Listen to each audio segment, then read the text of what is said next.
Installing your PowerRack is a breeze. In just a few simple steps, you'll have your solar module securely mounted and ready to go. Let's get started. First, choose the perfect spot for your PowerRack. Any sturdy surface will do.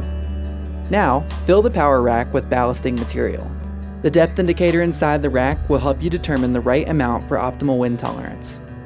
Slide the module size adapters onto the top of the PowerRack. These adapters will be used to securely mount your solar module. With the help of a friend, carefully lift the solar module and position it horizontally on the PowerRack. The module size adapters on the top side will hold it in place. Now insert the sliding mounting retainer underneath the module frame. Lift the retainer, pull it outward until it grasps the frame flange, and insert the retainer tab by pressing the locking teeth into the mounting retainer. And that's it. Your PowerRack installation is complete and your solar module is securely mounted. Enjoy the benefits of clean energy with your newly installed PowerRack. It's that simple.